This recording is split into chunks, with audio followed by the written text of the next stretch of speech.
I've always been clumsy. Not in a cute, endearing way that romantic comedies make it seem, but in a genuinely disruptive, why did God make me like this kind of way? So when I rounded the corner of Bean and Brew Cafe with my scalding hot Americano and collided straight into what felt like a brick wall wearing Armani, I wasn't even surprised. Just mortified. Oh my God, I'm so sorry. The words tumbled out of my mouth as I watched the brown liquid spread across the pristine white shirt of possibly the most beautiful man I'd ever seen in my 24 years of existence. I expected anger. Maybe some yelling. I'd ruined what was clearly a shirt that cost more than my monthly rent. Instead, he laughed. Actually laughed, this warm, genuine sound that made something flutter stupidly in my chest. Don't worry about it, he said, looking down at the stain with an amused smile. His voice was like honey, smooth and sweet and entirely too dangerous for my poor Omega heart. Actually, this gives me an excuse to see you again. You owe me a new shirt, right? I blinked up at him, still holding my now half-empty cup. What? I'm Cha Juno, he extended his hand, completely ignoring the fact that his shirt was literally dripping coffee onto the cafe floor. And you are? Kong Saiwoo, I managed, shaking his hand. His grip was warm and firm, and he held on just a second longer than necessary. And I really am sorry. I can pay for the dry cleaning or... How about dinner instead? His smile widened, revealing a dimple on his left cheek that should probably be illegal. Tomorrow night? You can make it up to me then. That's how it started. One coffee-stained shirt and a smile that made me forget how to breathe properly. Juno pursued me like I was the only person who existed in his world. The next day, there were flowers waiting at my desk at the design studio where I worked. White roses with a note that simply said, "Looking forward to tonight. Jay." My coworker Hannah practically swooned when she saw them. Who is he? She demanded, hovering over my shoulder as I sniffed the roses like an idiot. Just someone I met, I said, trying to play it cool and failing miserably. We're having dinner tonight. Dinner turned into a late-night walk along the Han River. The walk turned into getting coffee at 3 in the morning because neither of us wanted the night to end. Coffee turned into him kissing me on my doorstep as the sun started to rise, soft and sweet and perfect. For 2 weeks, I floated through life in a haze of text messages and surprise lunch dates and phone calls that stretched until my phone battery died. Juno was attentive in a way I'd never experienced before. He remembered that I liked extra cream in my coffee. He'd send me photos of random things throughout the day.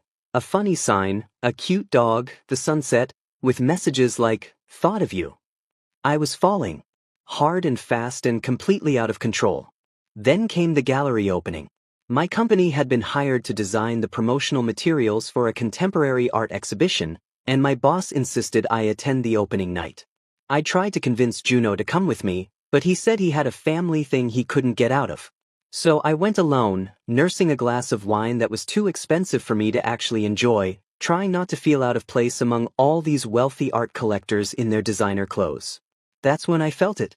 The weight of someone's gaze on me, heavy and intense. I turned, and across the crowded gallery, a man was staring at me.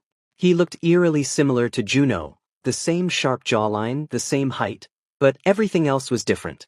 Where Juno was warm, this man was ice. His eyes were cold and calculating, and the way he looked at me made me feel like a specimen under a microscope. He started walking toward me, cutting through the crowd with the kind of confidence that came from never being told no in his entire life. "Kong Saiwoo," he said when he reached me. Not a question. A statement. My heart hammered in my chest. "I'm sorry, do I know you?" "Not yet." His lips curved into something that wasn't quite a smile. "I'm Cha Miho. I've heard about you.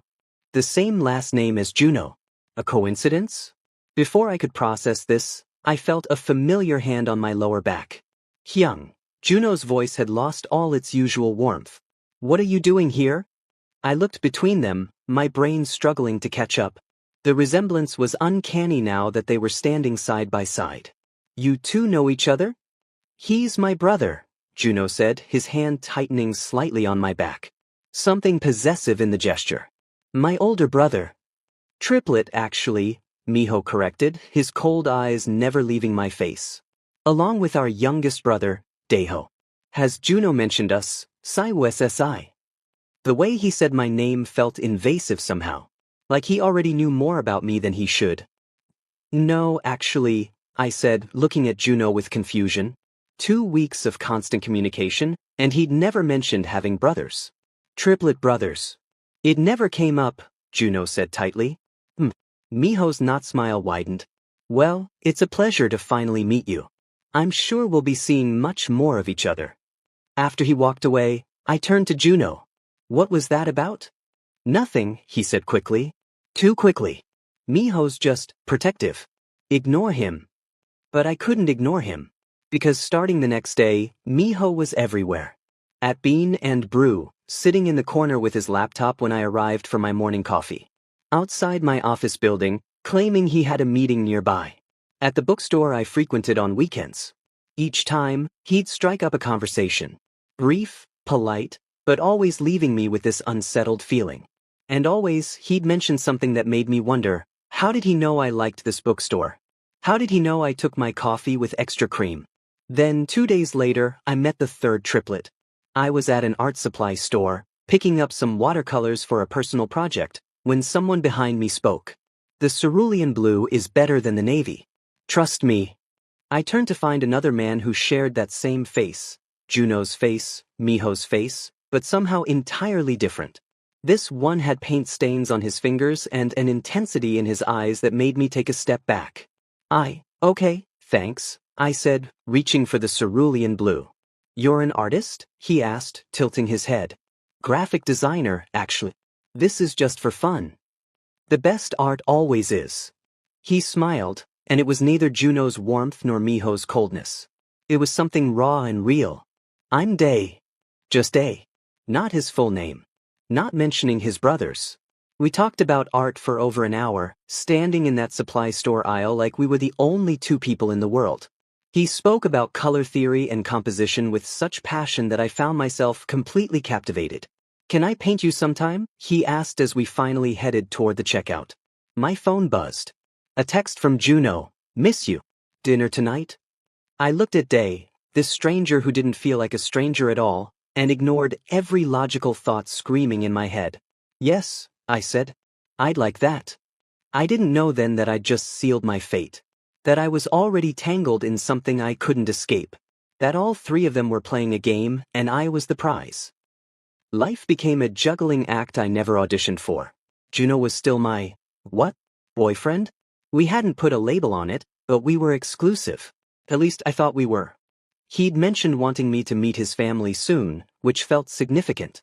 Every morning started with his good morning text. Every night ended with his voice lulling me to sleep over the phone. But then there was Miho. He'd somehow acquired my work email, probably not hard for someone who clearly had resources, and started sending me business articles he thought I'd find interesting. Saw this and thought of you, the emails would say. Simple. Professional. Except they came at odd hours, like 2 in the morning, which made me wonder if he was thinking about me when he should have been sleeping. Then the gifts started arriving at my apartment. A first edition of my favorite novel with a card that read, Because you deserve beautiful things.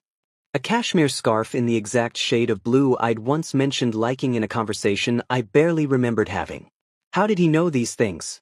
Your brother sent me another gift, I told Juno one evening over dinner. He'd gone very still, his chopsticks suspended halfway to his mouth. Miho? Yeah, it's getting kind of much. I'll talk to him. But the muscle ticking in his jaw told me this conversation wouldn't be pleasant. Juno, why didn't you tell me you had triplet brothers? He set down his chopsticks carefully. Honestly? Because my brothers and I have a complicated relationship. We're competitive about everything. Work, achievements, even stupid things like who can hold their breath longer. I wanted you to be mine. Something they couldn't touch. The possessiveness in his voice should have been a red flag. Instead, it made my stupid Omega heart flutter. What I didn't tell Juno was that I'd started going to Daiho's studio twice a week. The first session, I'd shown up at the address he'd given me, a converted warehouse in Yongsan that smelled like turpentine and rain. The space was chaos personified. Canvases everywhere, paint tubes scattered across every surface, classical music playing softly from a speaker somewhere. You came, Daeho said, sounding genuinely surprised. You asked me to. He studied me for a long moment, then gestured to a stool positioned near the window. Sit there. Natural light is better. For 2 hours, he painted while I sat there trying not to fidget. He didn't make small talk. Barely spoke at all, actually. But every so often, I'd catch him looking at me with this intensity that made my skin feel too tight. Can I see it? I asked when he finally set down his brush. No. He turned the canvas away. Not until it's finished. When will that be? When I understand you. The statement should have sounded pretentious. Instead, it felt like a promise. I kept going back. Tuesday and Thursday evenings became Daeho's time, though I told myself it was just modeling. Nothing wrong with that. I wasn't doing anything inappropriate. We barely even touched. But the way he looked at me felt more intimate than any kiss I'd shared with Juno. 3 weeks into this bizarre new normal, everything started colliding. Juno took me to Mingles, this exclusive restaurant in Gangnam where you needed reservations months in advance. I dressed up, a soft lavender sweater that Juno had once said brought out my eyes, my nicest jeans. We were halfway through the meal, Juno telling me about a difficult patient he treated that day, when I felt that familiar weight of someone's gaze. Miho sat 3 tables away with a group of men in expensive suits. Our eyes met across the restaurant, and he smiled, slow and knowing, like we were sharing a secret. He raised his wine glass slightly in acknowledgement. My heart did this uncomfortable flip. Saiwoo. Juno's voice pulled me back. You okay? Yes, sorry. Just thought I saw someone I knew. He glanced over his shoulder and froze. Of course he's here. It's a coincidence, I said, though I wasn't sure I believed it. With Miho, nothing is ever a coincidence. The meal felt ruined after that. Juno was distracted, kept glancing over at his brother's table. I picked at my food, appetite gone.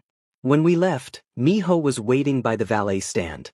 Fancy seeing you here, little brother, he said smoothly. Sai, you look beautiful tonight. Thanks, I mumbled, uncomfortable with the way Juno tensed beside me. We're leaving, Juno said coldly, grabbing my hand. Of course. Enjoy your evening. But Miho's eyes stayed on me as we walked away, and I felt them like a physical touch. The following Thursday, I arrived at Daeho's studio to find him in a mood I couldn't quite read. He was mixing paints aggressively, his movements jerky and frustrated. Bad day? I ventured. You could say that. I settled onto my usual stool, but he didn't pick up his brush. Just stood there, staring at his palette like it had personally offended him. My phone buzzed. A text from Juno. Where are you? Wanted to surprise you with dinner. My stomach dropped. I typed quickly, at home, not feeling well. Rain check. The lie came too easily. When I looked up, Daeho was watching me with an unreadable expression. What? I asked, defensive. You're seeing someone. It wasn't a question. I considered lying again but couldn't under that penetrating stare. It's complicated. Is it my brother? The world tilted. What? Juno. He set down his palette with deliberate care. Are you dating Juno? The brush I'd been nervously fiddling with clattered to the floor. How do you? My brain caught up. You're the third triplet. He nodded slowly, something pained crossing his features. And Miho's been circling you too, hasn't he? I felt sick. The room was suddenly too small, too hot. Did you know who I was when we met? The silence stretched between us like a chasm. Daeho. Did you know? Yes. The single word felt like a knife. I stood up so fast the stool toppled over.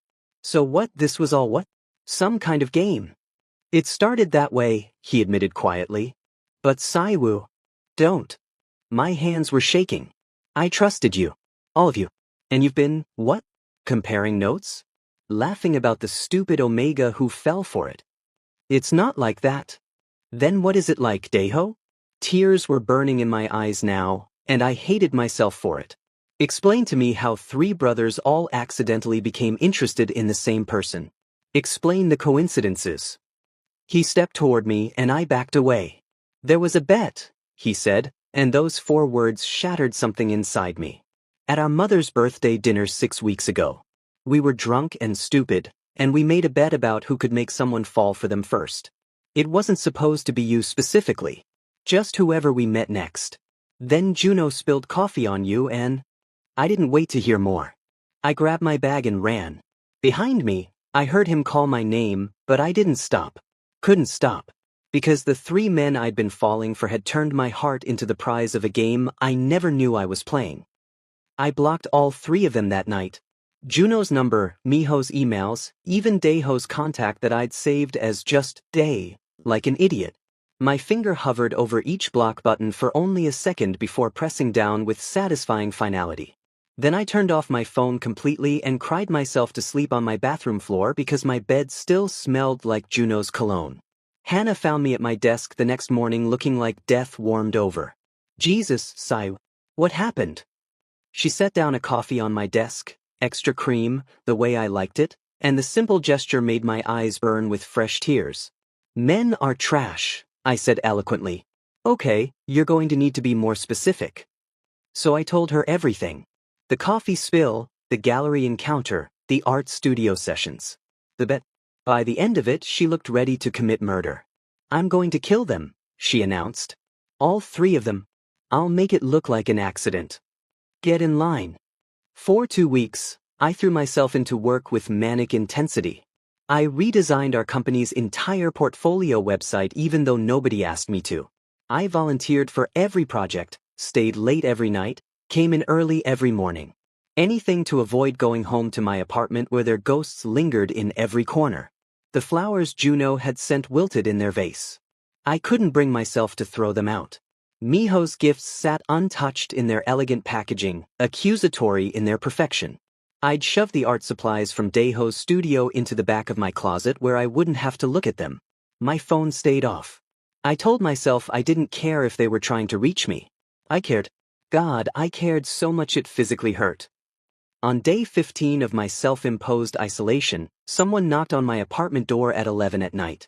I considered ignoring it, pretending I wasn't home.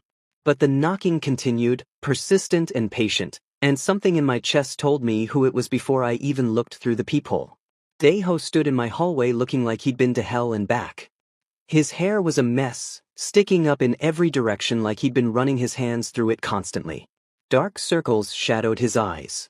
Paint stained his clothes and hands, more than usual, like he'd been working nonstop for days. I know you don't want to see me, he said before I could slam the door. I know I don't deserve your time. But I need to show you something. Please, Sai, just please. Every logical brain cell I possessed screamed at me to shut the door in his face. To protect what was left of my shattered heart. I grabbed my jacket. We didn't speak during the taxi ride to his studio. The silence sat heavy between us, punctuated only by the sounds of the city rushing past the windows. Daeho kept his hands clasped tightly in his lap, like he was physically restraining himself from reaching for me. When we arrived at the warehouse, he unlocked the door with shaking hands. I haven't slept much, he said quietly, almost apologetically. I've been working. He pushed open the studio door, and I stepped inside. Then stopped breathing. The walls were covered in paintings. Not just covered, every available surface was filled with canvases of various sizes.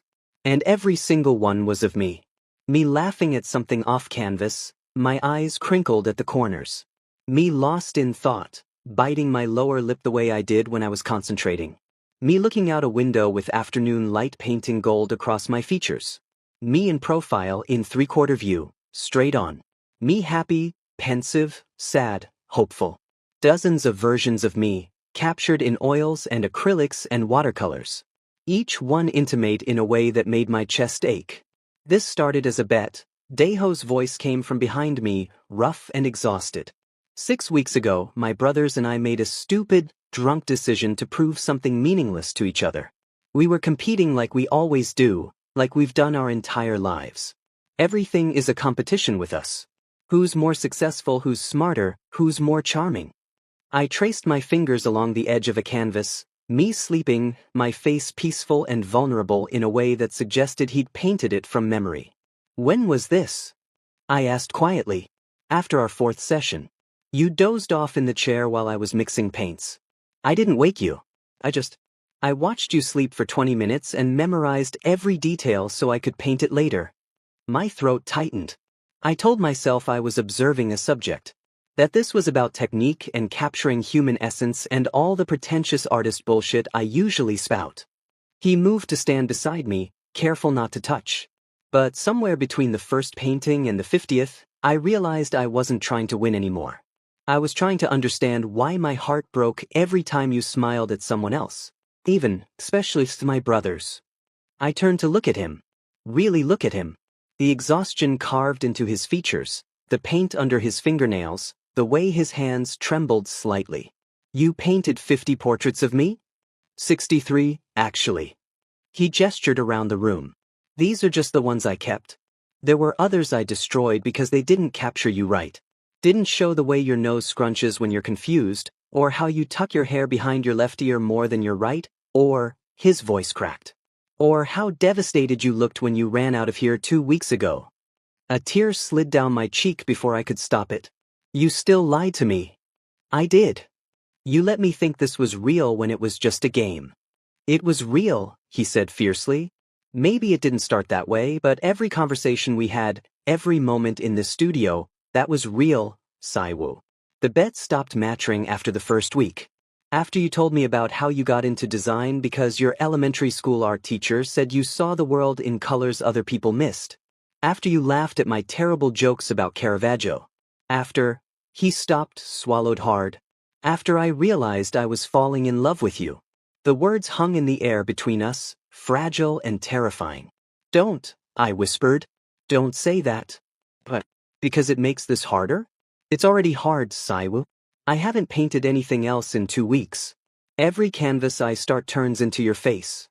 My brothers aren't speaking to me because I told them the bet was off, that I wouldn't compete for you like you were some prize. They know you told me? He nodded. I called them after you left. Told them I'd ruined everything, that you knew about the bet. Juno showed up here and punched me. Miho just looked at me like I was the biggest disappointment in his life. Which, fair. I moved to another painting.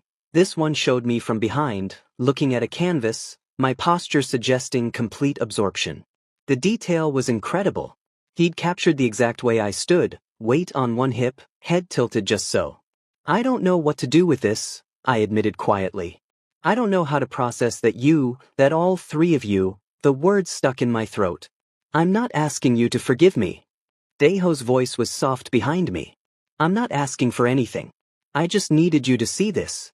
To understand that you weren't just part of a bet to me. You became the thing I didn't know I was looking for.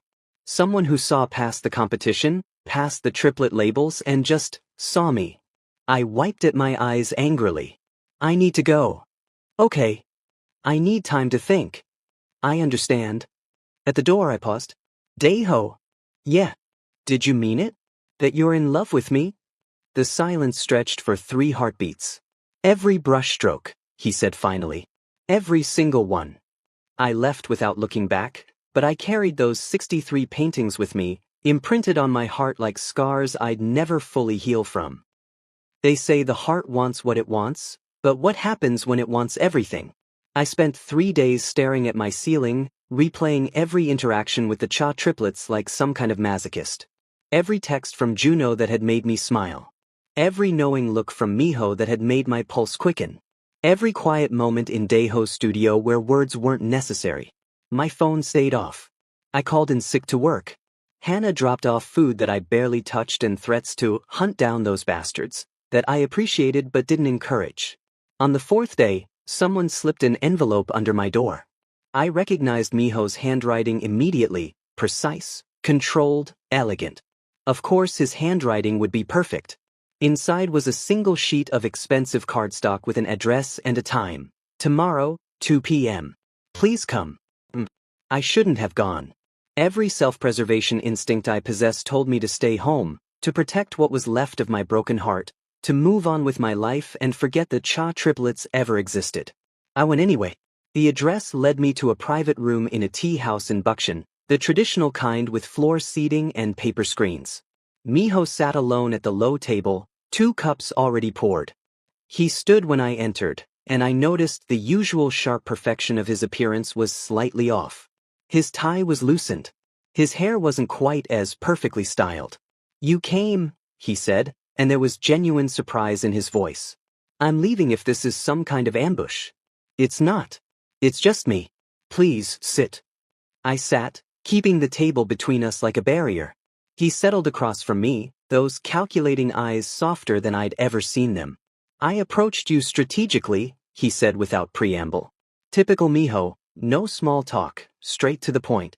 After Juno mentioned meeting someone at the cafe, I looked you up. Social media, work portfolio, everything. I studied what you liked, where you went, what made you happy. I calculated my moves like a business acquisition." My hands clenched in my lap. "That's really creepy, you know that?" "I know." He looked down at his tea. "I've built my entire life on strategy and control. Everything is a calculation, a move on a chessboard. It's how I became CEO at 25. It's how I've always beaten my brothers at everything. So I was just another win? That's what I told myself." He finally met my eyes, and I saw something raw there. Something vulnerable that didn't fit with the ice-cold businessman persona. But here's what I didn't calculate: how it would feel when you looked at me like I actually mattered. Not as a CEO or the eldest triplet or some strategic player. Just as Miho. As a person. He reached into his jacket and pulled out his phone, turning it to show me the screen. It was open to our email thread, all the articles he'd sent, all my responses. "I have a folder on my computer labeled Saiwu," he admitted quietly. "It has 97 documents. Articles I thought you'd like. Restaurants I wanted to take you to. Conversations I wanted to have with you. I'd spend hours researching things you were interested in just so I could talk to you about them intelligently. That's still manipulation." "It is," he agreed.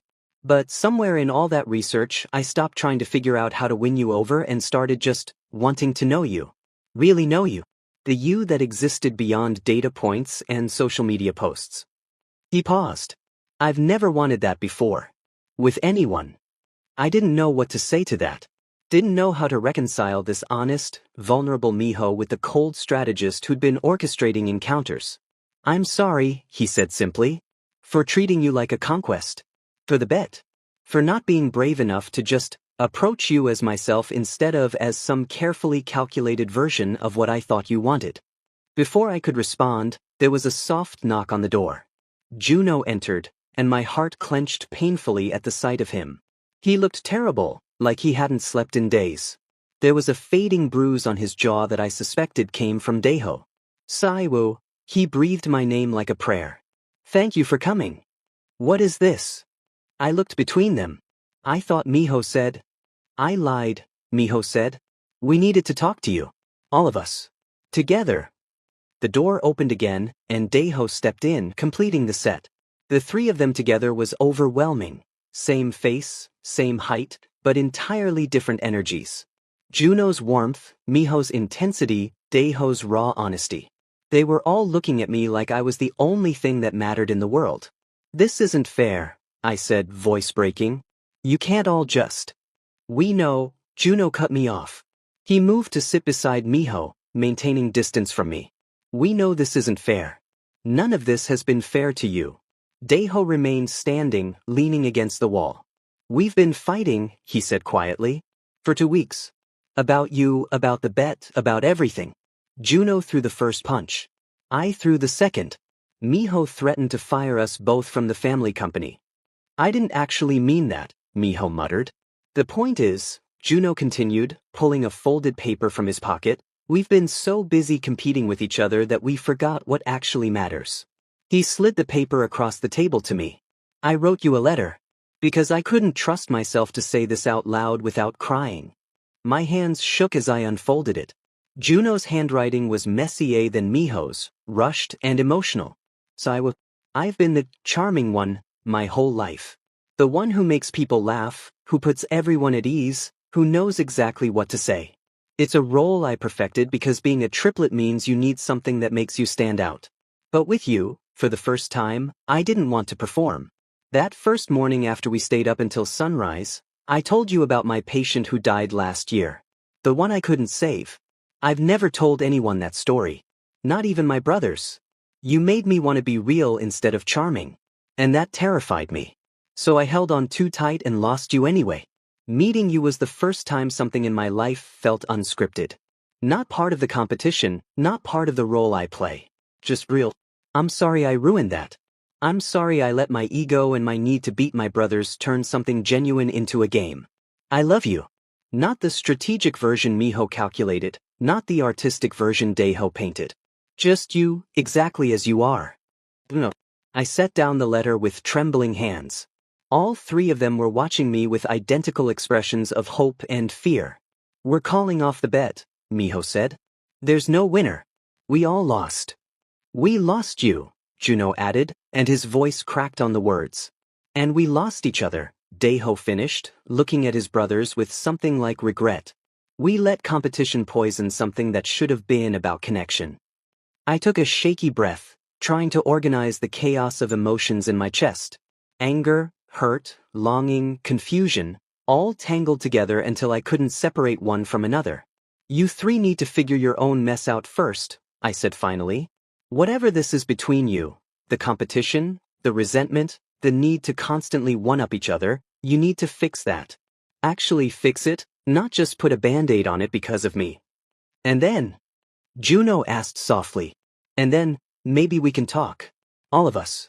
Honestly this time. No games, no strategies, no bets. Miho's eyes widened.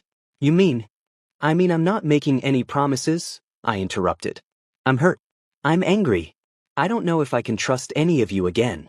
But, I looked at each of them in turn. But I'm not closing the door either. The hope that bloomed on their faces was almost painful to witness. We'll do better, Daiho said. I swear it. As I stood to leave, Daiho caught my hand gently. Saiwu? For what it's worth, you weren't just part of a bet. You became the thing we didn't know we were betting on. A chance at something real. I pulled my hand away, but not harshly. Prove it. I walked out of that tea house with my heart a mess of contradictions. 3 brothers, 1 Omega, and a choice that was never as simple as choosing just one. Because maybe, just maybe, my heart was big enough for all the complicated, messy, beautiful ways they'd learned to love me. But first, they had to learn to love each other again. And I had to figure out if I was brave enough to let them try.